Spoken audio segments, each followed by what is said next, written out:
이재명 대통령과 시진핑 중국 국가주석의 한중 정상회담이 오늘 열립니다. 에이펙 정상회의 외교 슈퍼위크 주간의 마지막 날이기도 한데요. 경주 현장 연결합니다. 박광열, 김다연 기자 나와주시죠. 네, 에이펙 정상회의가 열리는 경주 화백 컨벤션 센터 인근 야외 스튜디오에 나와 있습니다. 지난 한 주 정말 쉴 틈 없이 달려왔던 에이펙 정상회의 주간 이제 마무리를 앞두고 있는데요. 오늘 예정된 한중 정상회담이 아무래도 가장 큰 관심사겠죠? 네, 그렇습니다. 시진핑 주석 11년 만의 방한입니다. 이 대통령 취임 뒤 첫 한중 정상회담이기 때문에 더 큰 관심을 끌고 있는데요. 이재명 대통령은 실용 외교를 줄곧 강조하면서 한중 관계 복원에 대한 의지를 천명해 왔습니다. 사드 배치 이후 경색됐던 한중 관계 복원에 신호탄을 쏠 수 있을지 주목되는데요. 오늘 회담에서 어떤 내용들이 주로 논의될까요? 네, 이 두 나라 모두 지금으로선 이 민생 의제를 전면에 부각한다는 점이 주목할 부분인 것 같습니다. 이 미중 대립 구도가 심화하면서 중국과 안보 이슈는 물론 이 경제 협력에서도 공간이 좁아진 게 사실입니다.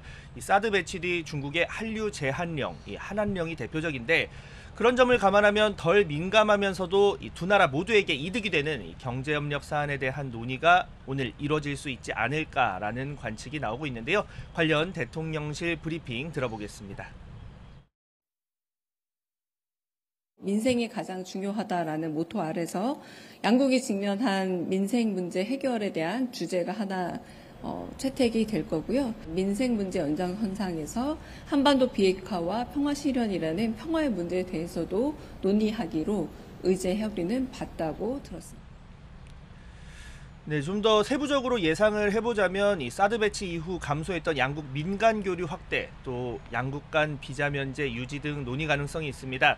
여기에 히토류 등 핵심 원자재 공급망 안정, 반도체와 AI 등 첨단 기술 협력, 한중 자유무역협정 FTA 2단계 조기 타결 등도 이 테이블에 오를 수 있다는 전망도 나오고 있습니다. 앞서 대변인 브리핑에서도 거론이 됐지만 이 한반도 비핵화 문제와 같은 안보 이슈도 역시 관심사항이죠. 네, 그렇습니다. 앞서 이재명 대통령은 중국 언론에 핵 문제 실질적 해결과 한반도 평화 구축을 위한 중국의 건설적인 역할이 절실히 필요하다고 밝혔습니다.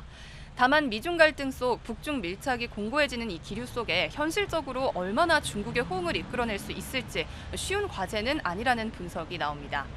그동안 양국의 관계 비교적 냉랭했습니다. 이재명 정부 출범 뒤 첫 정상회담이라는 점을 보면 한반도 평화, 비핵화 관련 양측 의견 교환을 하고 또 중국이 그간 강조해왔던 한반도 평화와 안정에 기반한 이 선언적인 입장이 나오는 것만으로도 의미가 있을 수가 있습니다.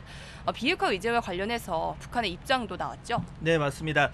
이 북한은 한중 정상회담에서 한반도 비핵화 의제가 논의될 거란 대통령실 발표를 두고 강하게 반발했습니다. 이 조선중앙통신 보도였는데요. 박명호 북한 외무성 부상이 전날 발표한 담화에서 100번, 1000번, 10,000번 비핵화 타령을 늘어놓아도 결단코 실현시킬 수 없는 이 개꿈이라는 것을 우리는 인내성 있게 보여줄 거라고 했습니다.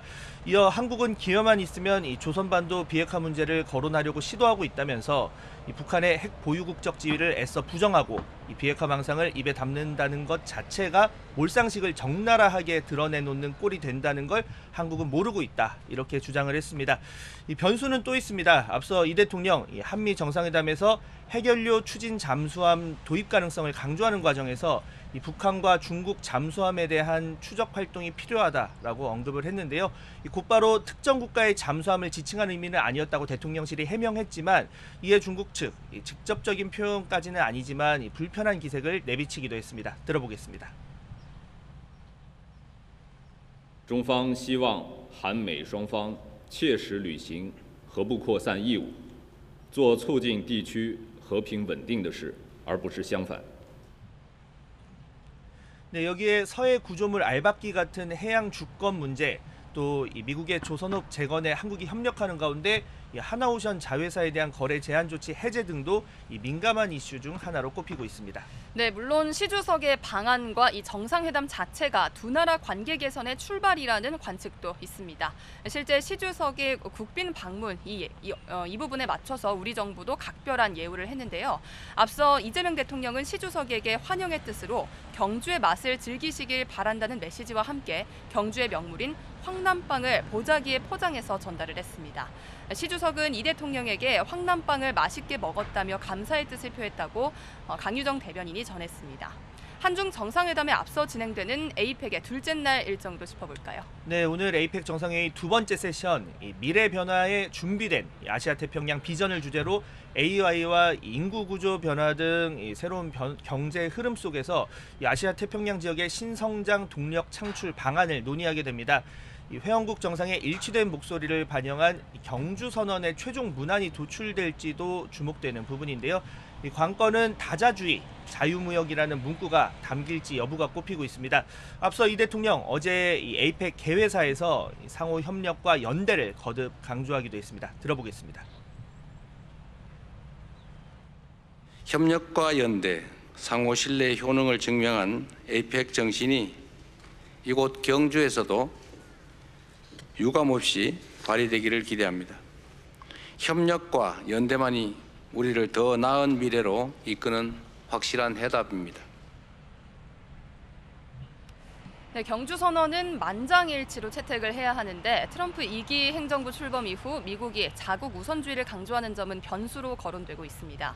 트럼프 대통령이 불참한 가운데 어제 APEC 정상회의 첫날 일정에서 시진핑 중국 주석이 다자주의와 개방 경제를 유독 강조하는 모습이었습니다. 자국 이익을 최우선에 두고 관세 압박 등 이어가는 트럼프 대통령의 보호무역주의를 겨냥한 거라는 해석이 나왔습니다. APEC이 역대 공동선언을 내지 못한 것은 전례를 비춰봤을 때 지난 2018년이 유일합니다. 당시에도 미중 무역 갈등이 격화하는 상황 속에서 트럼프 대통령이 정상회의에 참석하지 않았었습니다. 이재명 대통령은 의장직을 시 주석에게 인계하는 걸로 이번 APEC 정상회의를 마무리합니다. 네, APEC 주간 마지막 날 이 숨가쁜 정상외교 소식 계속해서 이곳에서 전해드리겠습니다. 지금까지 경주 야외 스튜디오였습니다.